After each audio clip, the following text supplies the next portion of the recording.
Fabulous. How cool to be here with all of you. I think Susanna's the only one here that I haven't met. Now you have. Yeah. Hi. And I've actually shared the map with Brandon and Michael and Marcy, but I'll go through it as if they've never heard it.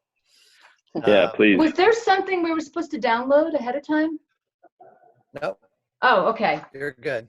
Okay, great. Yeah, I'll send you a link afterwards if you want something in hard copy. But great. Well, Rick, let me just give a quick little intro, so when folks watch this, they know like what they're watching.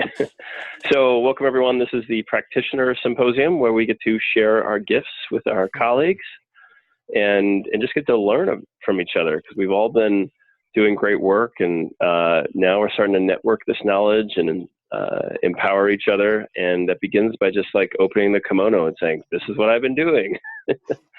And I'm excited for this first 6 series of calls. And we're beginning with Rikk Hansen and the nature map. So Rick, the floor is yours. Thanks so much, Brandon. It's a real treat to get to share this with this group, including those that are, going to watch this later, that are part of the circle. And big respect to you for all the things that you've catalyzed. I'm really getting a lot of value. So, okay, so we'll jump in, and there's a little interactive exercise. What I do, instead of just saying, here's the model, here's the map, and then kind of dissecting this, I actually like to build it. I think when I share it with people, I think it helps to kind of build it looking at the dynamics that make up the model. And I like to have people apply it to themselves. So all you need to do that is a couple sheets of blank paper, a pen or pencil, and ideally, if you have it, but not required, a few Post-it notes. And I'm going to go over to screen share and jump us in.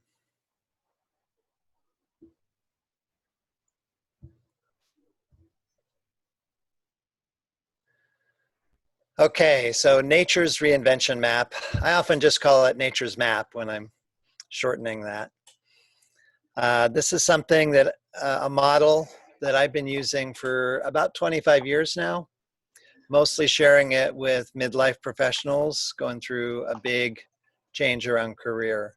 So usually, big reinvention, looking at a career change, and just often at a threshold of growth in their lives. And then more recently, it's something I've been sharing with coaches, and not just purpose-related coaches, but any coaches who are doing work with people who are going through a big transition, a big transformation.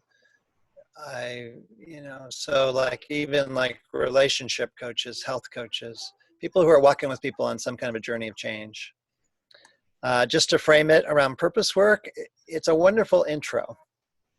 It doesn't go into like, how do you do the purpose work, but it frames it around growth. And, even after this many years, I continue to learn about it. And obviously the language of it's getting refined. So just to acknowledge that our clients that we're working with are, they're on some kind of a journey. And there's often this gap between something that's pulling at them next and where they stand currently. And, for every coach, I think that's true in different ways. Often for the people that I've been working with the past 30 years, I often begin just by acknowledging the place that I call between dreams. And we've all been there, but just that uncertain and important place where, on the one hand, something that used to fit, it's probably something you've built with a lot of care and invested yourself in, is in some way something's changed. Something no longer fits, is no longer enough. So it's either in a decline, or we just have this sense that we've outgrown it, or maybe, life turned a page and that's gone away. And we know that we don't want to replace it with just, another version of the same thing, that we need something fundamentally different. So that's on the one hand, there's that decline or ending. And on the other hand, there's that pull, there's that call to growth, there's that nudge that there's something more I came here to do. And we feel that, we sense that, we feel that almost a knowing that there's something more. And in the area of work, which has been my arena, we have this, a part of us, the deepest part of us, has this knowing and belief that there's something more that is more alive, that has more room for my expression, that is more of a calling. And right between those two things, right where we stand, the maddening part is that we don't often have clarity about what that next thing is. So that's why between dreams. Most people I work with are pretty goal oriented. They feel like if they know what they want, they feel relatively confident in like, I can make that happen or I can figure that out. So this is a really uncomfortable spot. This is a limbo place of not knowing how to direct their gifts and their energies, because they might have ideas, but they don't have this passionate and compelling sense for what they want next. So a rich place. And I would say when I give a talk to a group of people who are in that transition place, my main goal is to have them, one, know that this is normal, and two, that it's important, that really it's a threshold into a whole new chapter, and that between chapters in our lives, we always go through this place where we're growing into a new dream, to conceive of that dream, to imagine it, and to be ready to fulfill it. Okay, so just the value of a map, and honestly, I think this is true of every coach. That when we have just a small amount of time with a client or a potential client early on, that if we can only give them one thing, that if we can give them a new map for seeing their current change in a new light, that brings a healing and an affirming perspective to that change. That's often the most valuable thing we can give them. And it's often a wonderful introduction to the work that we do. So a map doesn't get us there, but a map lets us know where we are is someplace valid, that we're on the map. It lets us know that there's a way from where we are to get where we want to go, and some sense of the territory. And a map, importantly, it gives us a focus for action, because once we know where we are, it lets us know where to begin. So before I share nature's map with the group, I really acknowledge that we're already using a map. We don't even know it. And that's the dangerous part, that it's invisible, that there are some very strong messages or even a myth in our culture about what change and success should look like if we're doing it right. And that one's really easy to draw. So up, forward, more, better. That that we should always have a dream and be working towards that. That every step should build on the step before it. So this very linear, very expansive. And along with that message is really that there's a formula. Not that we all agree on what that is, but that if we could consistently do things internally and externally in a consistent way, that we could keep change in those important areas of our life going up, forward, more, and better. And even if we don't necessarily believe this, it actually still has, very powerful impacts on how we measure ourselves, how we see ourselves. And there's a lot of positive things. I mean, that formula that we found, we've adopted it because it feels true. Like there's pieces of wisdom that we've come across over time and have become our personal formula that work. And they just resonate with us. So we apply that formula in our lives, and we do go up, forward, more, and better. And the problem is just when we get to a point in our lives where in some big area of identity, it's not feeling like that is going up, forward, more, and better. Might feel like it's falling apart, or it's gone stale, or it's lost its spark. And then very often with this map, what we do is we point the finger at ourselves and we say, oh, I'm just not getting the formula right. If I could be more persistent, if I could set a clearer or more audacious goal, then I could turn this around, get back in the game, things like that. Like, oh, I just need to it's me, I'm the problem.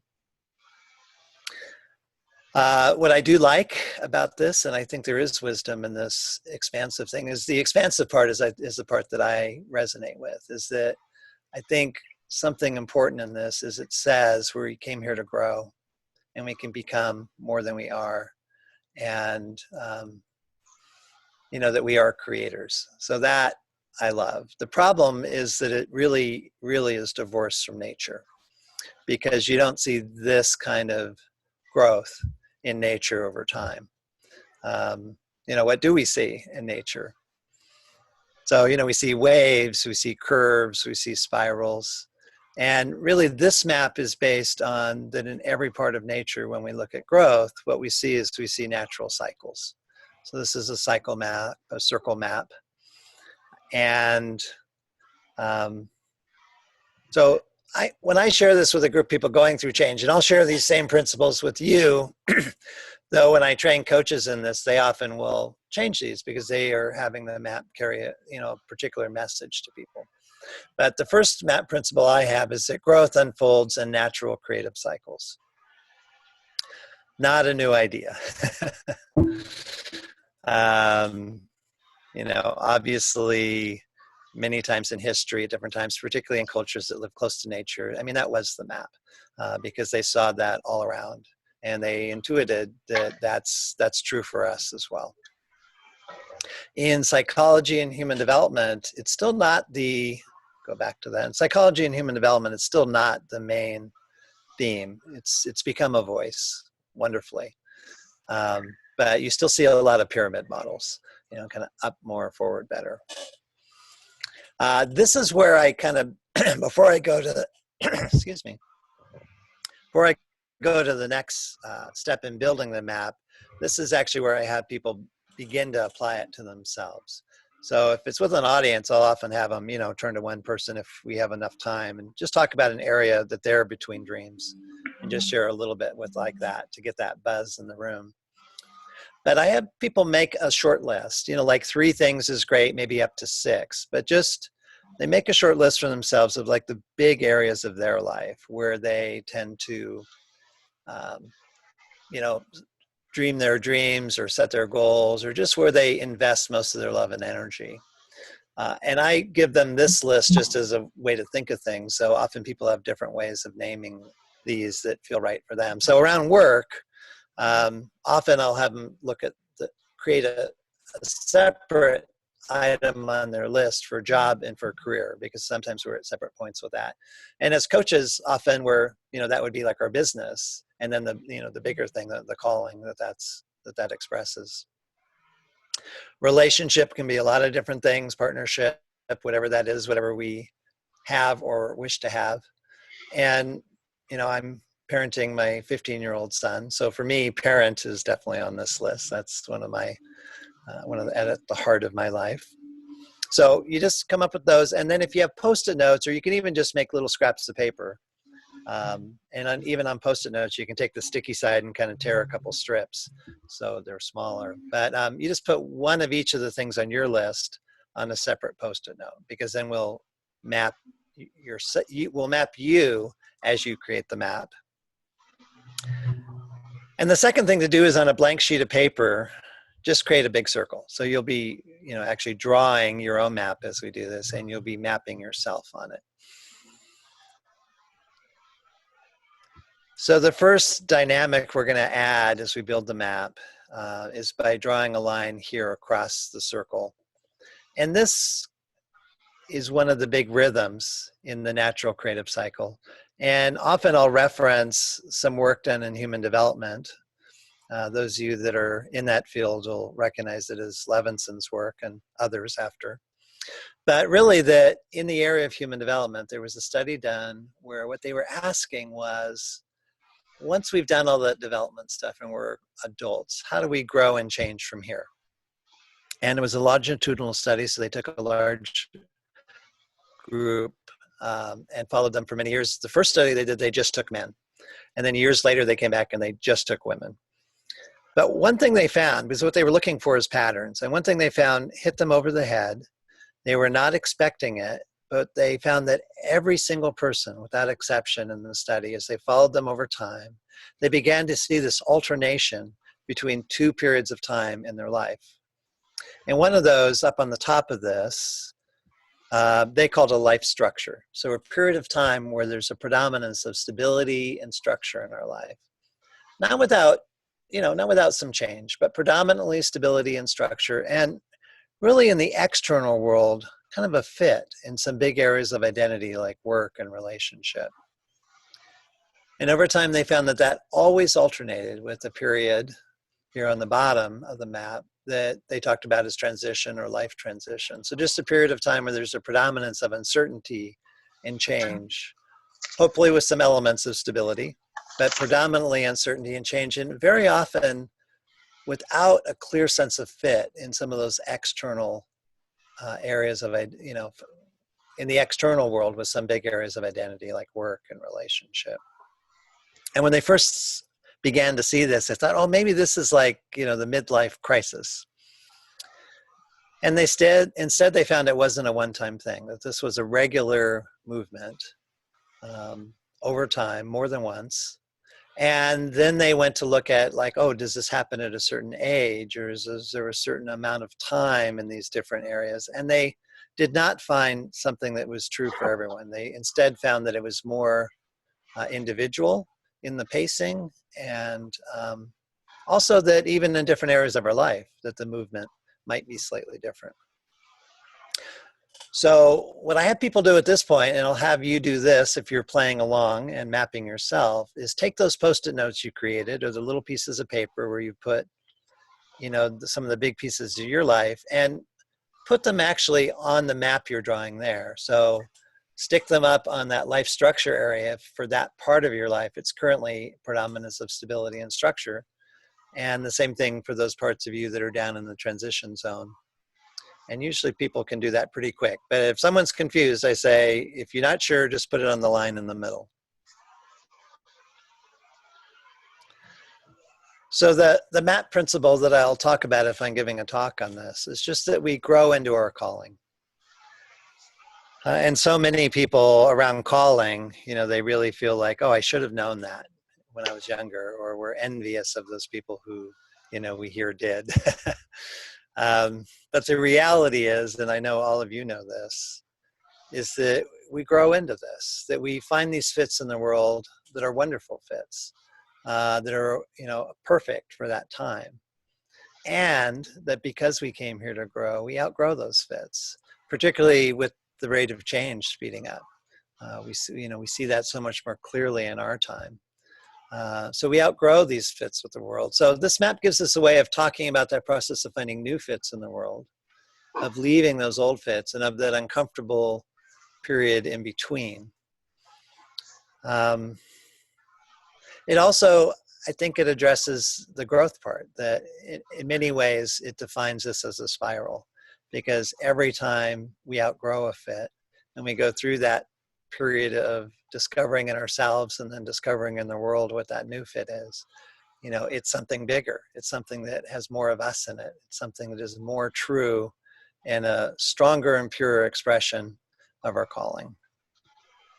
Often when people are over on this side, when they're leaving an old fit, there's often that regret and scare that, well, maybe I made a mistake. Maybe I wasted all of that time and investment because I know that old choice no longer fits.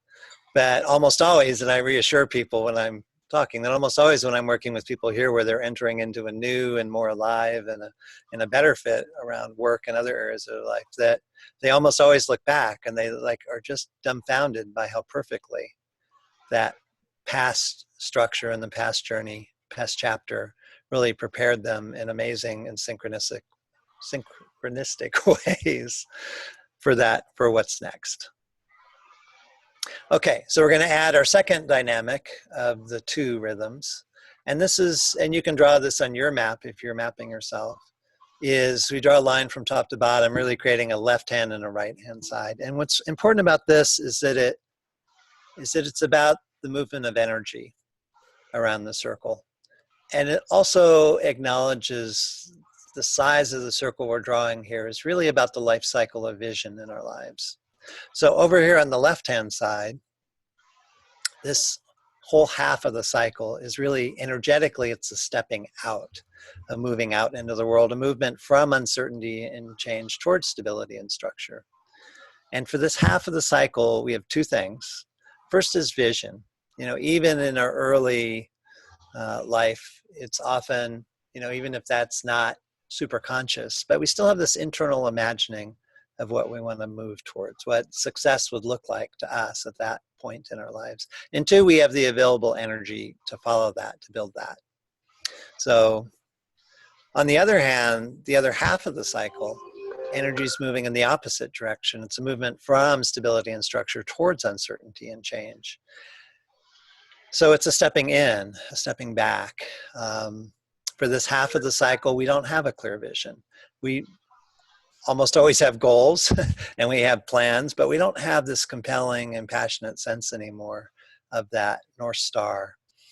And there's almost always a reduced energy for that out there doing, building kind of activity. So this alternation, obviously in nature, we just see this everywhere, the ebb and the flow, the expansion followed by contraction or consolidation.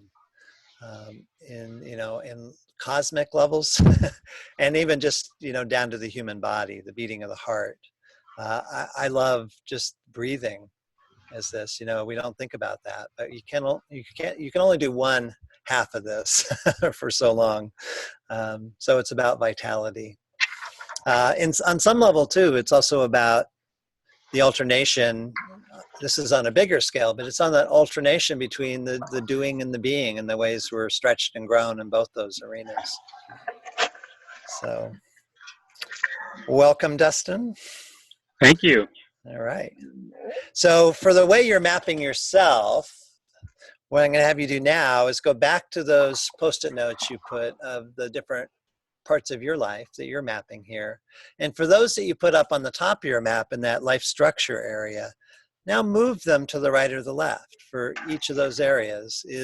Am I over on the left-hand side where I still have clear vision and, I still have energy?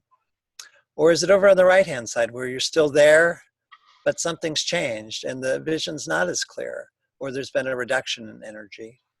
And the same thing for the parts of yourself that you put down on the bottom half of the cycle in the transition zone. Are you over on the right where there's still not vision and there's still, the energies under the surface? Or are you clearly still in transition over there on the left, but there's fresh vision and new energy? And again, you can put something on the line in the middle if it's not clear. Okay, so the third map principle that I often will talk about at this stage in building the map, it's just that rediscovery precedes reinvention. And there's a lot of different ways of framing this one. The reason I talk about it this way is because, at least with the people I work with, where they're going through a big change, almost always when they get to the end of something, when they get clear that they're like, not this. And even though they don't have clarity yet for what instead, they often jump right over into the reinvention part, like options, like, oh, maybe this, or, and very commonly will spin their wheels there.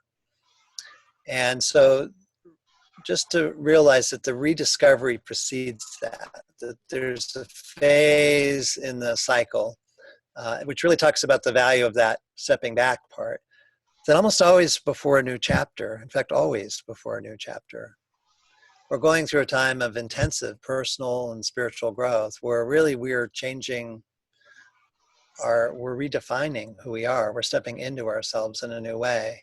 And that work is the start. That's where all new chapters begin. And there's not a strong message about that in our culture. So this reminder that, before that beginning to look at new options can be effective, there's some other work that brings a compass to that, or brings direction to that. Okay, so just with those two natural rhythms in the creative cycle, we've divided that cycle into 4 phases.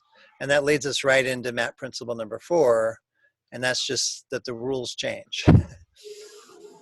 that what's needed to work in harmony with the demands of growth at different phases in the growth cycle are very different, sometimes opposite. And if I'm giving a talk, I'll call on the gardeners in the room here because they know this. We all, in some ways, have the experience of tending the growth of something, and we know there that you don't fertilize all year. If you pruned all year, you'd cause some damage. So the rules change. Years ago, when I was up, I had co-founded an organization called Centerpoint Institute up in the Seattle area. And we were sharing this with a lot of people, and I was working with a woman named Carol Vecchio, who was the other co-founder there. And I had brought this map to that organization, and then we were co-developing it for a period of years. And as you shared it, one thing we found was, there's a metaphor that if we use that, people get this more quickly, they remember it, and they more easily get that they already have some wisdom about how to work with these phases or in the process. And it's a simple metaphor, but it does have layers of depth. And that's just using the metaphor of the natural seasons. So obviously not that we go through these phases in our own life and aspects of our life within that part of the annual year, but the qualities that we see and that we know almost in our bones about these phases, those map beautifully. So we'll just jump through them really quick. I teach a one-day workshop where when I'm working through people going through big changes, we really go in and more apply it. But this will be the short version. So summer, obviously being a season of building. And I start with summer because that's kind of like in the old map, that's like where we should always be. We should always have a dream. We should always be working towards it. So that's the happily ever after. It really begins with this commitment point where we found a fit in the world that's a yes. It could be a career, it could be a marriage, having a baby, whatever those big commitments are, where we say yes, because it feels like it's moving us towards where we want to go. And we're willing to pour a lot of ourselves into that. So the journey of summer is this path to mastery, where we are in this new arena in the external world, bringing ourselves to that. We're learning what the rules are, how to get, how to move towards the dream, how to build what it is that we're excited about building. There's obviously a big steep learning curve early on, and the qualities of summer change. Early summer, that intensive immersion, that unsustainable intensive immersion of early summer has to change. So as we move towards this balance point, the balance point's really that sustainable. It's kind of arriving on some level where you've built the expertise and you've built how things work and you've built the relationships, whatever's needed for that. And on some level you've arrived, probably not the very pinnacle. But then how do you keep it alive? Because it doesn't, you don't have this kind of energy, but there's an art. It's not one of my things I'm especially talented at, but how do you keep something alive as long as it's still what you want and still have, those other parts of your life too. So balance tends to be a big word for people who are up on this top of the cycle. Just to acknowledge that on the way to a big dream, in a big summer, that often there's more than one smaller cycle along the way where we might make some significant changes, but it's not a change of finding a new dream. It's a change on how to move towards that. So often with a new client, some of my initial questions are to hear if they still have vision and they still want what they've been working towards, but they just need a better fit. They need a job that is more on track, or they need to go to the next level. So they're still aiming here, but it goes through these, kind of mini seasons, and they can be significant and there can be a lot of change. So they go through a period where they're still there and it's just, they're getting that they're not growing anymore. That's, getting restless. There's some kind of a step back to return to the original vision, to refine that or just reconnect with it. And then some kind of strategic process of finding like, okay, where's the next step?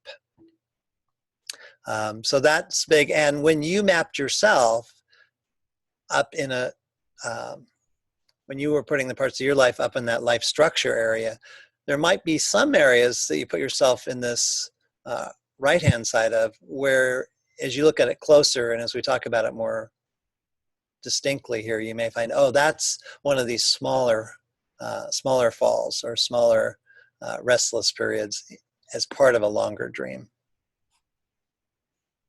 Okay, jumping over to fall, season of completion. So we're still there, but something's changed. And also importantly, it's not time to leave yet.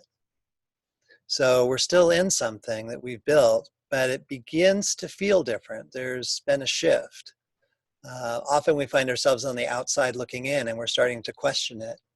And what's really happened in a fall, because I think our deepest self is always a little farther ahead of our practical.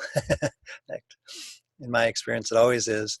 So in some ways, there's a deep part of ourselves that's already heard the call to growth. It's already begun to sense that there's something more. So, either we got there and we did it, or we got there and it wasn't what we thought it was. Around work, I love that Joseph Campbell thing where sometimes you get to the top of the ladder and find out it's against the wrong wall. So that can be that. But in some way or another, we're in this process of moving towards an ending. Early fall, all the early phases of grieving, you'll see happen in fall. The denial early on. And when I do the one-day workshop on this, we really kind of walk through how those show up in our lives. But basically, there's a tug of war that's growing in us, particularly earlier in life. We get a little more graceful at this, but I don't think we ever. But there's this conflict in us between the growing certainty in us that we need something more, the part that's feeling constrained by something that used to be satisfying, that used to feel like it met our needs, and all the reasons to stay. And all the things that are dependent on what we've built. So that tension is obviously a big part of the story of fall. It can be very stressful. The other thing is we have less to give in fall. So sometimes, but we have no less the responsibilities that we've accepted and the agreements we've made with the world aren't asking any less of us. So it can be a tough time. A big gift in fall. Every season has its gift. Every season, invites us to growth. A big gift in fall is during a fall, we get really clear about what we don't want. We get much more boundaried and clear about, not that. That thing that used to feel okay, that feels like a compromise now. This piece of me that I was okay not having be, a big part of this or not on the front burner, that is not okay anymore. So there's this, it's really the beginning of clarity. And in fall, there's this, we're like letting go of things. We're, creating boundaries by like sometimes letting go of commitments. You see people clearing out their closets here in late fall. So again, there's, fall isn't one thing. It evolves like every season. To acknowledge as well that fall has those mini cycles within it too. That sometimes people will make a change in fall on the way to an ending, something that better fits what they have energy for, better fits with what they're still committed to, and in some ways allows them to come to completion or get clear that it's time to leave. Often talking about fall with clients, what they're really present to is the grief, and they're really present to how hard some of that is. But I just want to acknowledge too that fall is a season of mentoring. It's a season of, that often on the way out where we're giving back and we're bringing things to completion that we want to leave behind. Okay, the least acknowledged in our culture of these seasons is winter. So that's that point where you know what you don't want, but you don't have clarity yet about, what that next passionate thing in you is. So really a season of rediscovery and renewal. And I want to mention that the ending point can be an internal or external ending point. So like someone, in my work with people around careers, someone can stay in a job and have it still be an ending. It's that point where they've said, this is not where I'm going to be a year from now. They cease to put the energy into trying to make the old thing work, and they commit their energy to discovery. But still, there's an early winter period where the old identity is stripped away and we become face to face with a crisis in confidence and some of the big fears and messages that were invisible in the past chapter, but are at the very heart of what we felt to be too small. I often think of fall as like a plant getting root bound.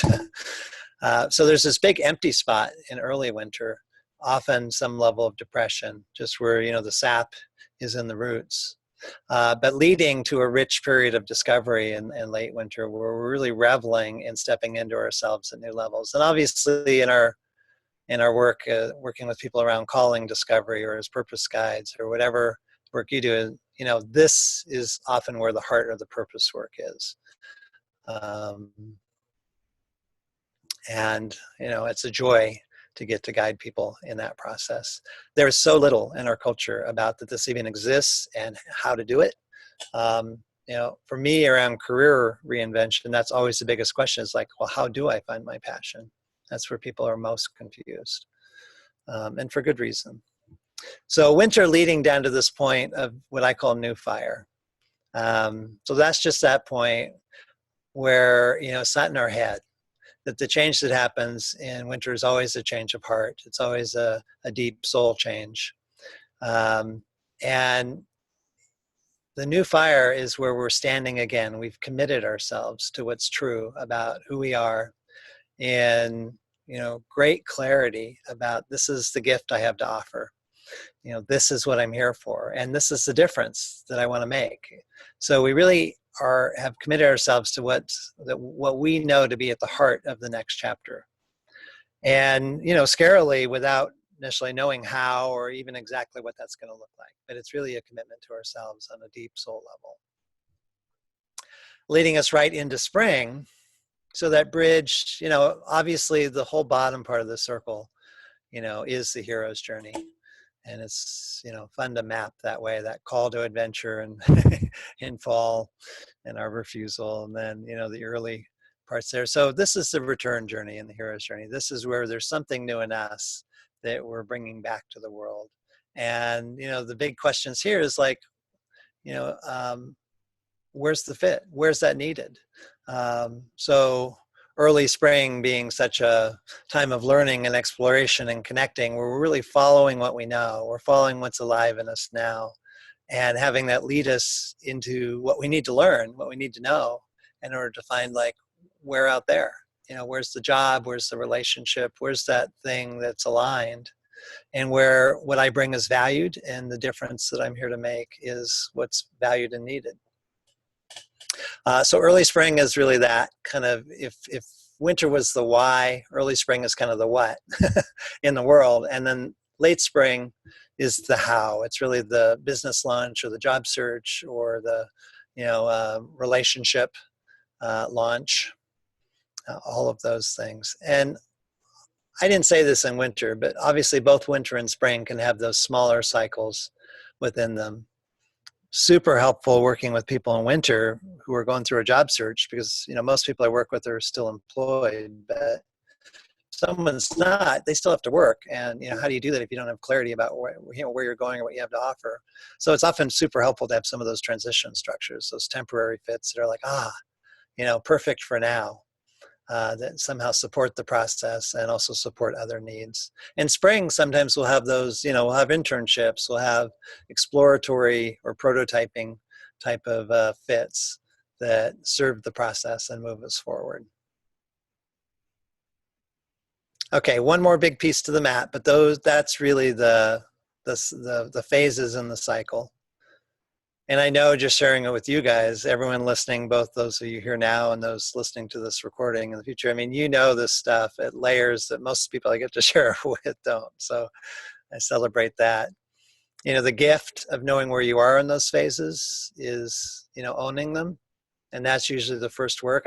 That's what I do in the one-day workshop I do with people. It's really having them apply that and fully claim I'm here, because often people aren't where they want to be and they're spending their time doing things that they're not ready to do and being frustrated with that. So there's a freedom to knowing like, oh, this is where I am. And I do want that, really calling people, this is where people commit to the work that needs to be done right in front of them. And often that's some form of growth work.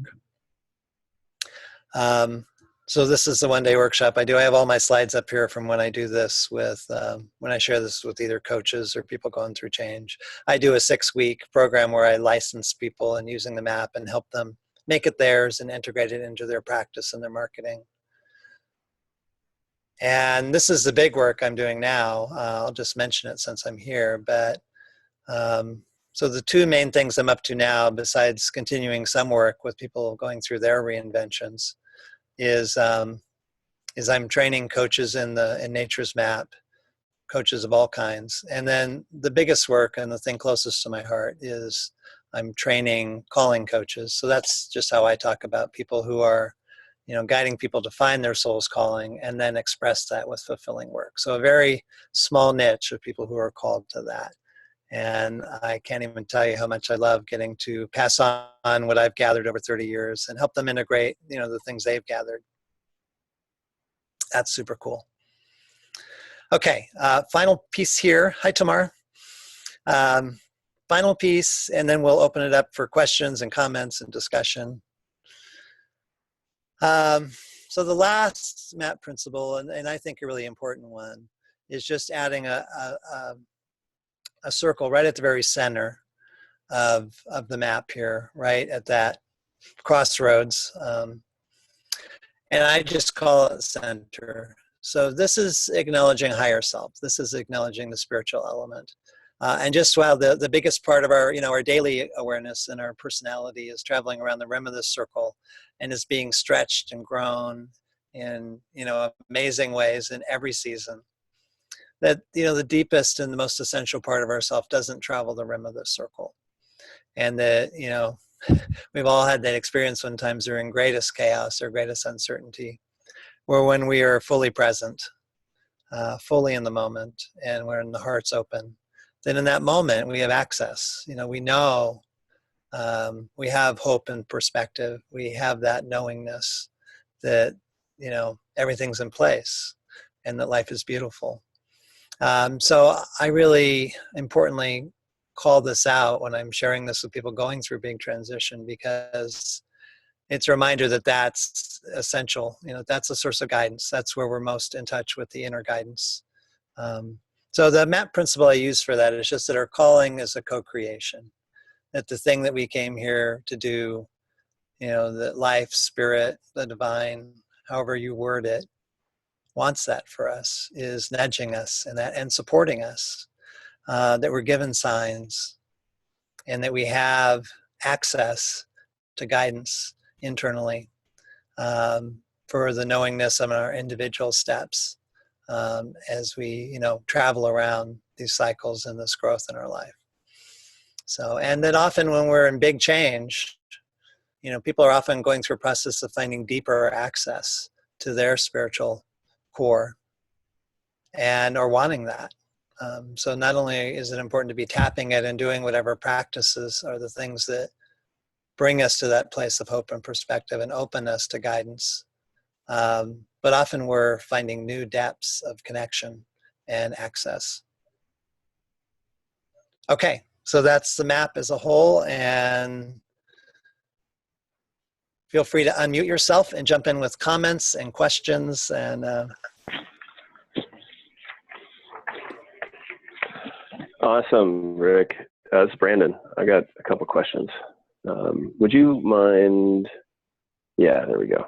Let's see. I don't know what happened to my actual ability to share video, but I don't know if it works or not. it might be if your internet's slow, it might have. Yeah. But I, first of all, this is the second time I've done this, and I think the first time was only a few months ago, and it's wild, like how different it's been in just a few months. I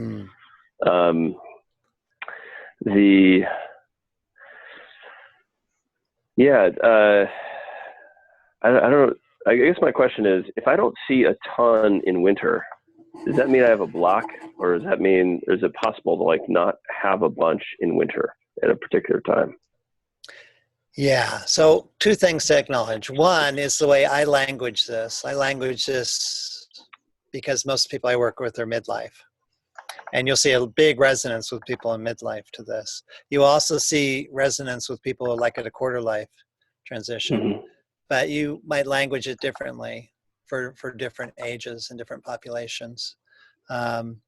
Two is, yeah, that if there's not a lot in winter, sometimes when you're working with someone, a way of accessing it, because there may not be a lot there.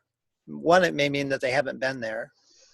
Mm-hmm. Two, that the depth of winter is what we're called to. So an early dip into winter might just be, so I'll use work as an example because that's my area of expertise, but someone might have, you talk about this in your kind of levels of purpose too, that, there's not like the right way to do that, that sometimes we're called to winter, but it's just like this dip into it. Like we're getting a little clearer about what we have to offer so we can go out and get paid the most.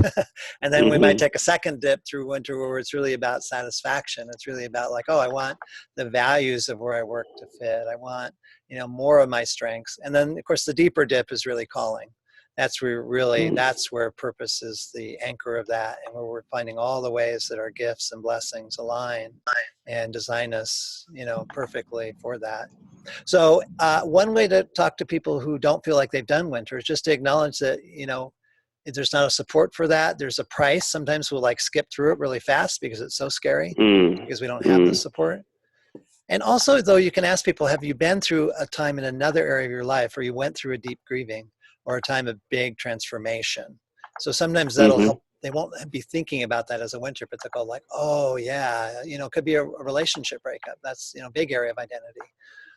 And the depth of winter obviously relates to how much of our identity was in the part of us that, came to an end, that we outgrew. Mm-hmm. Mm. So I hope that answers that. It does. I know Michael's got another question, and I'll hold my follow-up for later. Go ahead, Michael. Well, I actually wanted to do two things. One is, Brandon, I just wanted to respond to you and say, if you are speaking for yourself about not having a lot in winter, I would say, well, that's because you're so deeply in spring and summer right now. Yeah. I mean, you're in, like, you've done your winter, baby. I just that if you're speaking for yourself, and Rick's nodding his head. So Rick, say something here.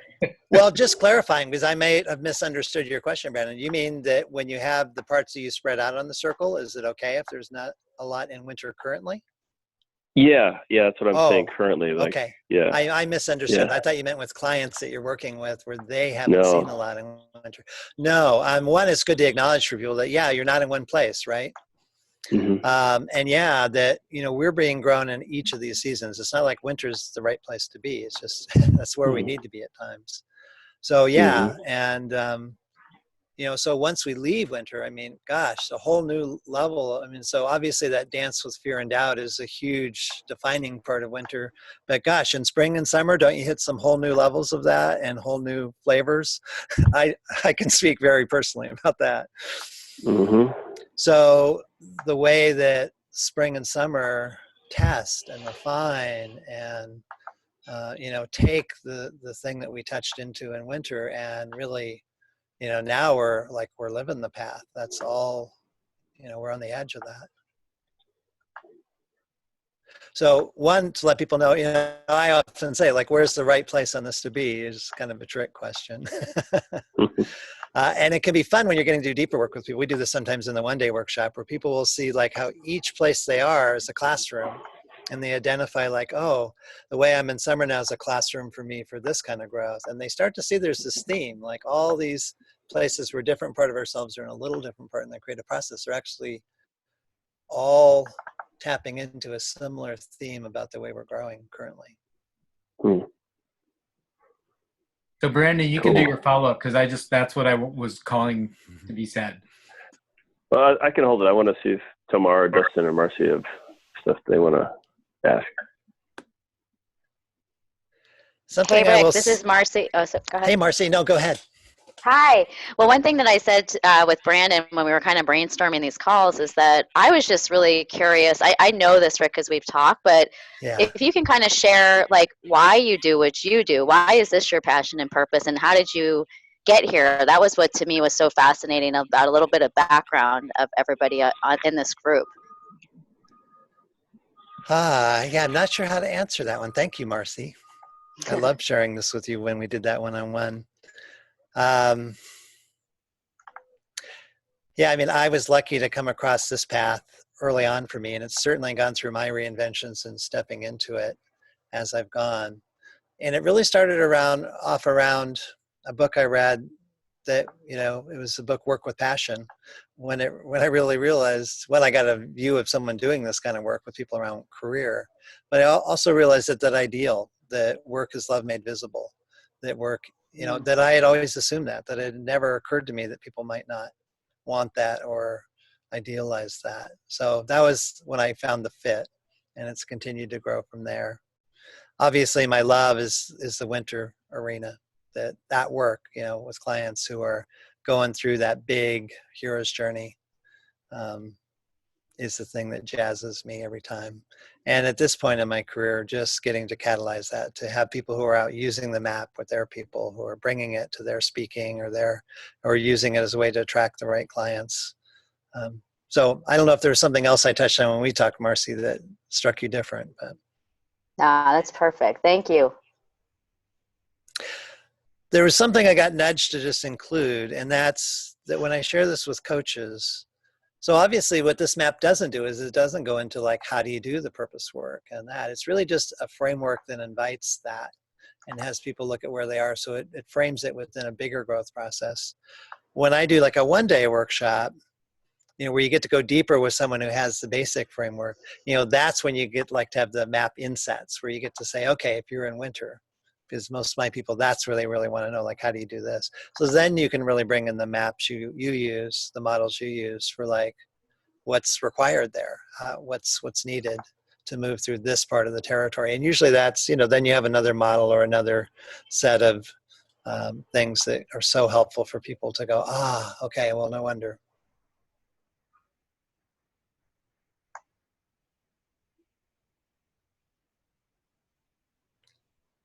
I can say a little bit about the origin of the map, if that would be helpful. Okay. For me, I was introduced to a cycle model early in my career, in the mid-'70s, by one of my early mentors, Rikk Hansen.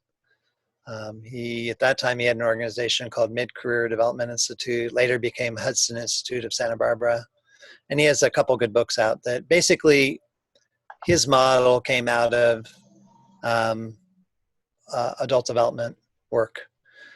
And it fit me right away. It's like, oh, this is something I've been sensing, but didn't know how to put it together. And then as I started looking around, I started finding it everywhere. I started finding it and I'm a student of the medicine wheel. This is, not derived from the medicine wheel, but it's so clear that, this is the exact wisdom. It's just framed differently. That is maybe a better way of languaging for our particular culture where it can be heard and utilized that much more. But the same thing.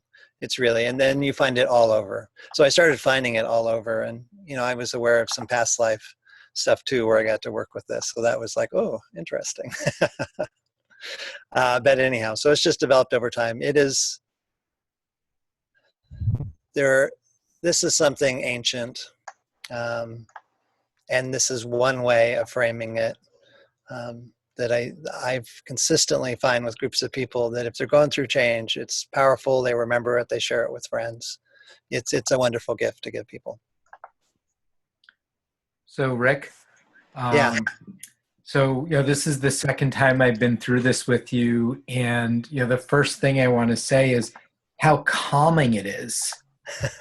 Because right up front, you right at the beginning of the presentation, you talk about the map and knowing where you are in the map, and that's what's so hard for us and our clients is where are we? Yeah. So to place us on a map is so calming, and to know that there is a map. And then the second thing is right after, I never told you this because you went away and I went away. is right after I went through this with you the first time, the next session, I was like, we got to go. I have a client. We just went right in. I said, oh, you're in fall. And I literally, I stole like an artist. You know, I just grabbed it. And it was such a profound session to land him where he was. And so, I'm just grateful for you putting this together and sharing it, because it's a powerful map and it's so incredibly useful. Thanks. Thank you, Michael. It's a joy to share it, and it's one part of my mission is to share it and get it out there. Hey, real quick, guys, we're almost at the top of the hour, and I know that some folks may need to hop off. I'm happy to keep it going for another 15, 20 minutes if folks have more questions, or I'm happy to. Yeah. Okay, Tamar, were you about to say something? Yeah, I was just going to say, speaking of that word calming that Michael used, for me, what's so very reassuring, and I think it must be for so many people, I mean, you alluded to the fact that our contemporary culture has this model that's completely antithetical to the actual organic process of nature and natural cycles. Yeah. So to superimpose our own life journey on the natural cycles of nature, which of course we all understand, we've all observed and participated in, we all have felt supported and nurtured by in many ways. So it's a very beloved model. It's something that we just gravitate towards and feel nourished by. But it's so reassuring that what I'm part of is normal, is natural, is actually healthier and more authentic than what I've been told I'm supposed to be experiencing. So Thank you, Tamar. Such a relief to people. Thank you. Yeah, the one word, when you just get to share it in half an hour, 40 minutes, an hour, whatever time you have in a group or individually, the one word, the takeaway is hope. People leave feeling affirmed for the importance of their experience, that they are in rich territory, and that they're not off track. All of that is like, if that's the one thing the map gives, that's it. Couple things that were just triggered really, go ahead, because you want to acknowledge that we're at the hour. So what you were saying about nature is just that one thing that's wonderful is when you're sharing with people, then there's those other metaphors that just come to mind, that it can be so helpful from nature about a point in there. So obviously, in winter, talking about the butterfly or how the sap's in the roots and how it works with other natural systems and things. Sometimes those can be really wonderful. Also related to what Michael said is one thing that's really nice, particularly when you've got to go deeper with the client and go through each season in terms of how does that season unfold, is then you have this wonderful language with the client of acknowledging their progress. So if someone's in winter and they've gone from that insight stage where they're like seeing some new things to maybe a claiming stage where they're like, really valuing it a whole new level, and you're hearing the way they're starting to claim it in their voice, you can call that out, and they're like, oh, because people often measure progress by the external changes, but when you have those ways of acknowledging progress within a season, then they're you get to co-celebrate. And it's such an antidote, really like a healing antidote to the pressures that our culture put on us to perform in a way that's not natural. Yeah. And, sometimes something go ahead, please. No, you go ahead. I have another question. Well, just sometimes I'll end when I'm, especially with a one-on-one client, if they're in winter, sometimes one way I'll wrap it up is I'll just say that I find that using this with people in winter, that in somehow it defines three things that we're going to give attention to as we work together. So one is we're going to feed the fire. We're doing those things in that winter discovery process that are following the aliveness, that are, on that calling quest.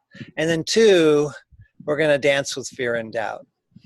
So that little cycle that's all the way around the cycle when we touch on the very thing, and we know we have because it brings up the resistance. So that's that mini cycle along here that's, here again and again. And that's, that's a good sign. And then the third thing we do is that we find ways to access, the spiritual center. We find ways to access guidance in the process. So just those three things, and somehow helps define the work ahead for winter.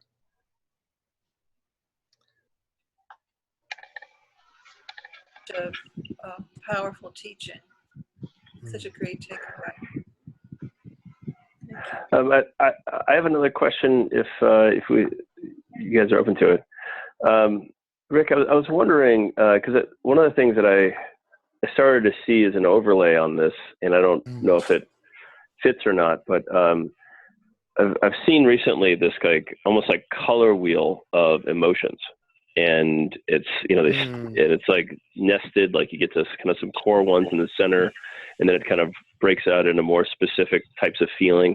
And I'm curious, like, as you've worked with clients and, with different struggles and different stages, are there like emotional signatures that are there? Because I know you've mentioned grief and you mentioned fear a couple times. And I'm curious, is there an emotional overlay to this seasonal map? There is, and just to acknowledge that we do this differently, because like different seasons are a comfort zone. You think like we all have the same comfort zone? No way. I'm more of a winter spring person. That's my comfort zone. Other people they love being in that let's build it phase. So we actually have places within this that are a comfort zone, and that's more of our cutting edge. One thing I do with groups sometimes is when I'm getting to do like a full day workshop, we'll take each season and we can look at like what were the feelings. So that's actually one of the areas we look at. It can be fun to board it like on a flip chart where you just have people like throw out all the words that describe their experience of past times in a summer or in a winter. And you can see that really does give that color, but you also see the outliers. You actually see that like for some people in summer, they're using words like exciting, connected, in the zone. And you have other people like scared, that because for them, that's where their anxiety, their performance anxiety comes up. And to acknowledge that whole range can be really wonderful because it not only affirms a common experience, but it also affirms that we do this a little differently just by the way we're built. Mm-hmm. Yeah, thank you, Rikk. And my next question is actually kind of for Dustin, because I know he's going to be leading the one next week. I'm curious, Dustin, what do you see in terms of like, stage 3, stage 4, stage 5 on this map? Do you see something like any ways that this map would occur for somebody in stage 3, stage 4, stage 5 on the ABI map? Yeah, that's a great question, Brandon. And it's something I have just listening to Rikk, and thank you for this gift that you're sharing. But so the question that arose while I was hearing this is, for Rikk, is do you find that as the people are going through the seasons, and if I'm understanding you correctly, that this is a constant thing in life where they're going to go through these, several, maybe many times during their development. Yeah. Do you find that when you could you put this map inside of like an ultimate map? Yes. Of the seasons. Right. Yes. Lovely. Perfect. Yeah. So this is a cycle of vision, and these are the phases within a cycle of vision. And I'm guessing, and I only know the map you're going to share next week, so I'm so looking forward to that. I only know it from Bill's work, so I know that much. But I imagine that each of these cycles is kind of that movement between maybe those stages, and that one of the things is that each winter, leading into a new stage of growth, in adulthood or whatever, that each stage has that deepened, that we go deeper and deeper into the depths of the discovery and expression. Yeah, so to maybe answer your question a little bit, Brandon, how I see that fitting in is just that, maybe through the stages especially 3, 4, and 5 in Bill's map, that I could see this fitting in where people could go through these seasons while they're going through each one of those stages. And the question for Rikk is really to tease out a little bit of going between stage 3 and actually getting into stage 4, where there's so many times in our culture where even though we're going through these seasons, when we really bump into, you know, what next week I'll define as soul, we can bounce back and remain understanding purpose as in this language as something of a relationship, a vocation, an occupation, rather than something that's at a much deeper level.